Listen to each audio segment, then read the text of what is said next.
Life in college was a medley of newfound freedoms, late-night study sessions, and, like many others, the exciting world of online interactions. It was 2011, and the age of digital exploration had paved the way for platforms like Reddit and various anonymous chat rooms. I was an avid Reddit user, a silent lurker, really, primarily in subs like r/AskReddit and r/NoSleep.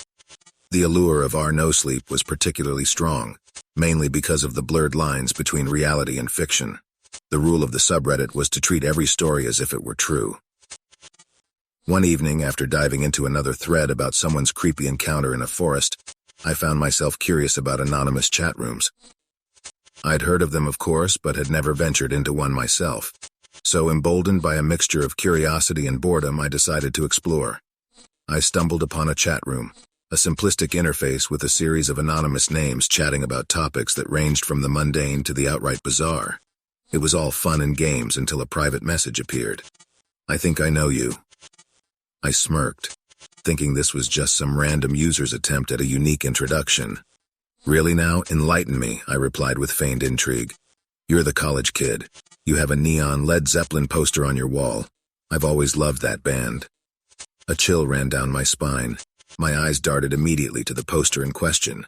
It was a unique piece, something I'd picked up at a small thrift shop in town. Not your run-of-the-mill poster you could find at any department store. Maybe they guessed? "Nice try," I typed back, trying to keep my cool. "That's a popular band. Who doesn't have a Led Zeppelin poster?" They responded swiftly. "I also like the red sweater you're wearing. It contrasts nicely with the dim lighting of your room." I stared at my screen in disbelief. My hands went cold, my heart racing. The room felt smaller, the shadows more ominous. How did they know? My webcam was off, and even if it wasn't, this was an anonymous chat site with no video feature. Deciding I'd had enough, I quickly typed, "Who are you?" But before they could respond, I disconnected from the chat, powered off my laptop, and yanked out the charging cord just for good measure. The room felt oppressive, every small noise magnified. The night was restless. Despite ensuring all windows and doors were locked, sleep eluded me. Memories of every horror story I'd read over the years played in my mind, each one taking a more sinister form. Dawn seemed to take an eternity. But when it finally broke, I felt a weight lift off my shoulders. Sunlight poured into my room, chasing away the fears of the previous night. But that moment of peace was short-lived. As I stepped outside to head to my morning lecture, a note was slid under my door. Picking it up, the scribbled words sent another chill down my spine. "Nice chat last night." Paranoia consumed me. I found myself second-guessing every familiar face I encountered. Was it a friend pulling a prank? Or someone who had recognized me from the brief details shared on various Reddit threads? Days turned into anxious weeks. I began changing my routines, took different paths to classes, even went as far as covering my laptop's webcam with tape. The incident became a regular topic of discussion in our dorm. Some laughed it off, saying it was probably just a well-executed prank, while others shared their own eerie online encounters. About a month later, during a late-night dorm gathering, one of my friends with a mischievous glint in his eye confessed. He had recognized the details I'd shared on Reddit about my poster and room. Using that, he'd decided to play a prank, not anticipating it would terrify me so deeply. Relief washed over me, paired with a strong urge to punch him for the mental torment. It was all a joke, a play on the very horror stories I so loved. I learned a lesson that day, both about online privacy and the real-world implications of our digital footprints. Sometimes the monsters aren't lurking in the dark corners of the web. Sometimes they're right next door, hidden behind familiar faces and cheeky grins. Hey, r/NoSleep, longtime lurker here. I had an experience a couple of years ago that's been bothering me, and I figured this might be the place to share. It still gives me chills thinking about it, and I've been too afraid to go live ever since. Back in 2017, when live streaming on Reddit was still a fairly new thing, I decided to give it a try. It was just a harmless stream, meant to be a fun interaction with fellow Redditors. I shared some fun stories, answered questions, and overall it was a pleasant evening. I wrapped up after a couple of hours and headed to bed. But before drifting off, I decided to check the comments on the stream. That's when I saw it. "Nice stream. Also, cute blue towel in your bathroom." I froze. I never showed my bathroom. It's separate from my main room, and I had no reason to head there during the stream. I replayed the stream, scrubbing through, and then I saw it. There was a short clip about 5 minutes long where the camera's viewpoint shifted, as if someone was physically holding it, moving silently through my apartment and lingering at the bathroom door. The inside was visible, personal items scattered about, and the blue towel hung conspicuously in the frame. I freaked out. My heart was pounding so hard I could feel it in my throat. I checked my apartment's locks, windows, everything. I was on the 3rd floor, so no easy access from outside, and my front door was deadbolted from the inside. The next day, I decided to check with the apartment's security. After some persuasion, the guard let me review the CCTV footage for the previous day. No one had entered or left my apartment other than me. The security camera outside my door confirmed it. I then called a friend over and we checked my laptop. Buried deep in the system files was a small, stealthy program remotely controlling my webcam. Someone had hacked into my computer, was watching, and had decided to give me a sinister glimpse into their capabilities. Needless to say, I formatted my computer, got a new webcam, and installed a ton of security software. I also invested in better physical security for my apartment. So, to whoever decided to invade my privacy that night, let's never meet. And to everyone else reading this, always be cautious with your online presence. Sometimes the monsters aren't under our bed or in our closets. They might just be on the other side of the screen. Hey, Nosleep. I've always found solace reading stories here, thinking to myself that some of these stories couldn't possibly be real. But last week something happened to me that changed my perception completely, and I felt the urge to share it. I've lived in my small apartment for a few years. It's a quiet, somewhat run-down building in the outskirts of the city. My neighbors are mostly old folks and a few younger couples, the kind of people you exchange nods with but don't really get to know. Late one night as I was preparing for bed, my phone vibrated on my nightstand. The screen illuminated, showing an incoming call from an unknown number. Usually I don't answer unknown calls, but considering the time, I thought it might be an emergency or a friend in distress. I swiped to answer, pressing the phone to my ear. Hello?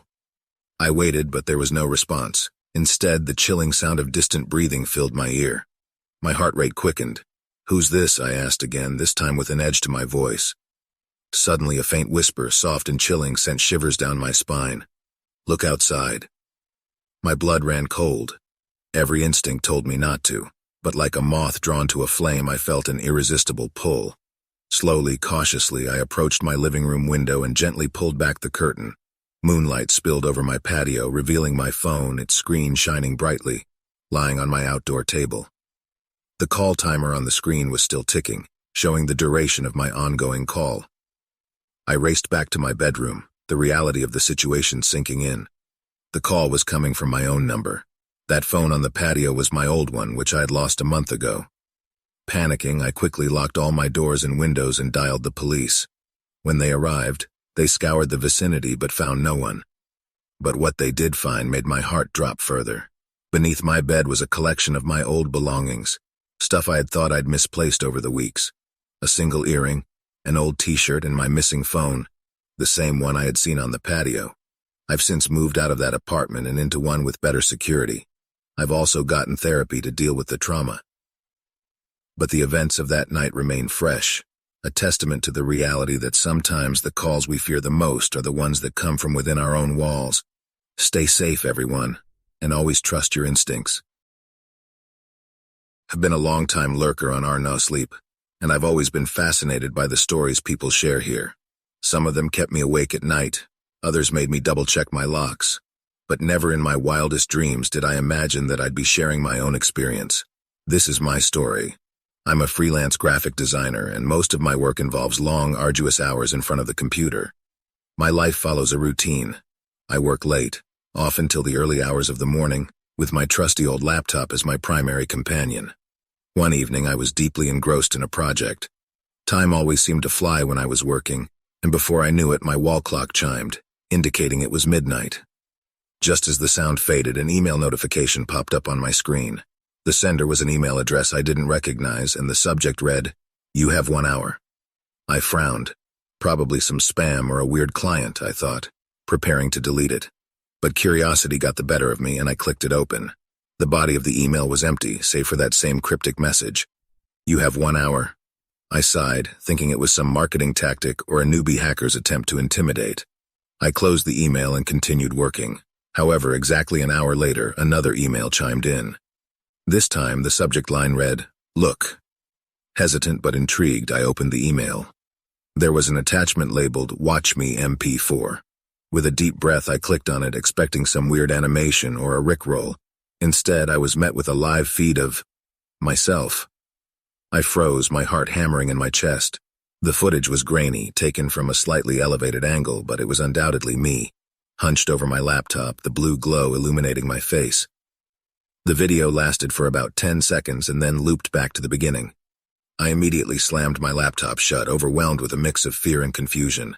I lived alone in a 2-bedroom apartment on the 4th floor, and there was no way someone could be filming me from outside. My thoughts raced. Was it malware? A hacker? A prank? I decided to take action. Grabbing my laptop, I raced to my friend Mark's house, who was an IT specialist.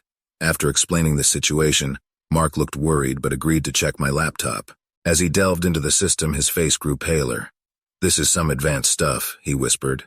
"Someone has remote access to your laptop, but they've also left traces that they've physically been near your device. Look at this." He showed me a log of Bluetooth connections made to my laptop over the past month. There were dozens of unknown devices, all with cryptic names. The realization hit me hard. Someone had been stalking me, perhaps watching me for weeks. "What do I do?" I asked, panic evident in my voice.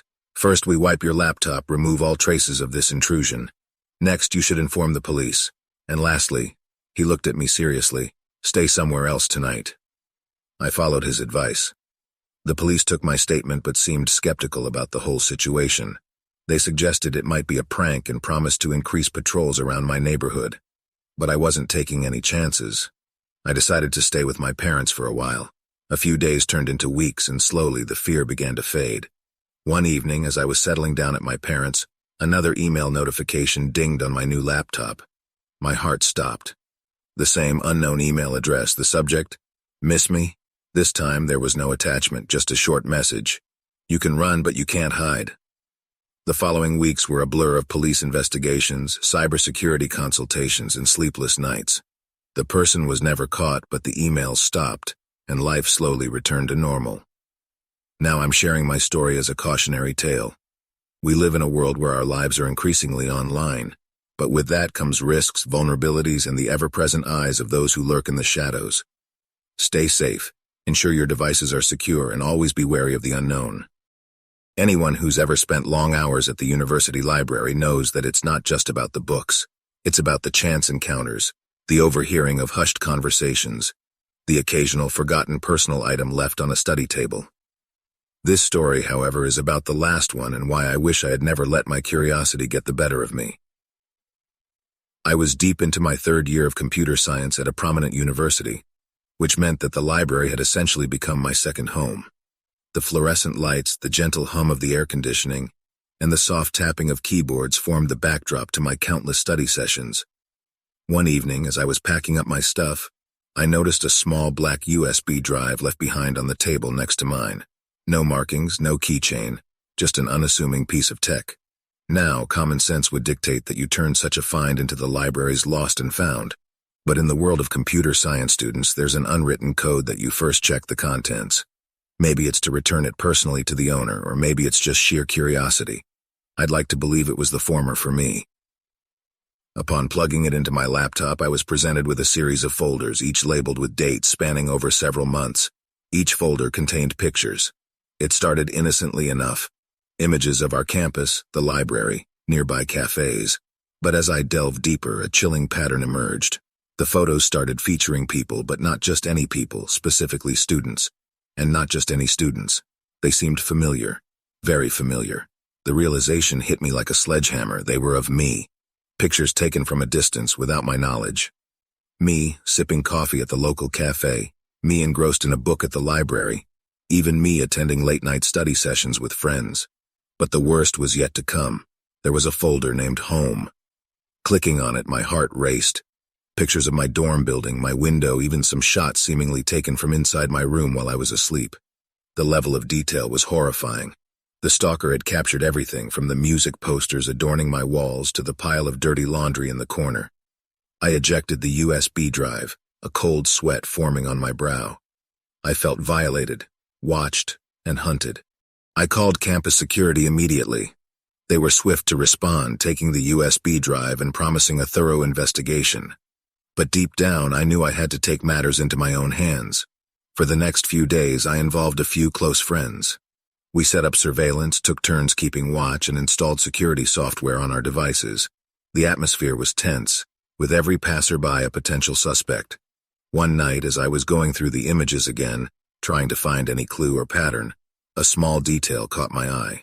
In the reflection of one of the photos taken inside my room, there was a figure, someone donning the university's janitor uniform. With this new lead, we decided to confront the janitorial staff. Most of them were just as shocked and appalled as we were. However, there was one who was notably absent that day. His name was Leonard. Leonard had been with the university for over a decade.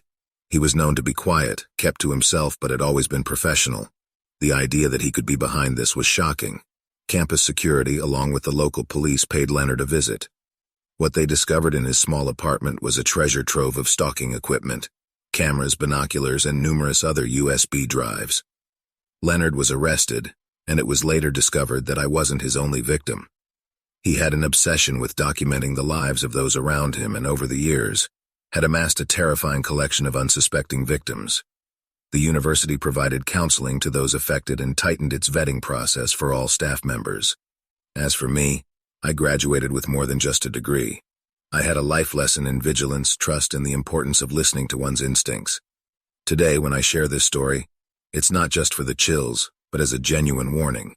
The digital age has made it easier than ever for our lives to be intruded upon. Be cautious, stay aware, and remember, sometimes it's better to leave things unfound. In the shadows of the night, if our tales from unsettling horror stories gave you a fright, press like and let it be known. Subscribe, so you're never alone in this haunting journey, and share, so others too can be wary. Until our next sinister tale, stay dark, dear listener.